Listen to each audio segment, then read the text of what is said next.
ایک سہانی رات تھی شاید، پائل کی جھنکار کو لے کر وہ میرے کمرے میں آئی۔ میز پہ رکھی تاش کی ڈبیا کھول کے اس نے سارے پتے شوق سے ایک انداز میں آ کر میری جانب پھینک دیے تھے۔ میں آنکھوں میں دھر حیرانی اپنی گود اور چاروں جانب بکھرے پتے دیکھ رہا تھا۔ اینٹ کی اٹھی، چڑیا کی ستی، پان کی دسی، حکم کا چوکا، سب کے سب حیرت میں ڈوبے اس کا چہرہ دیکھ رہے تھے۔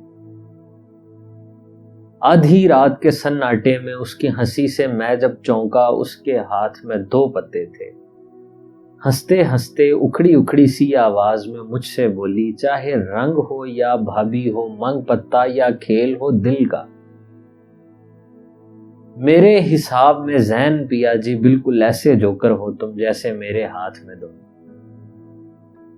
سارے پتوں کے سنگ رہ کر ہر ایک کھیل شروع ہوتے ہی تم محروم ہی رہ جاتے ہو۔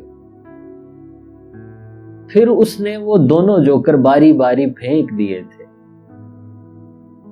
اور کمرے سے رخصت ہو کر جانے کون سے دیس بسی ہو۔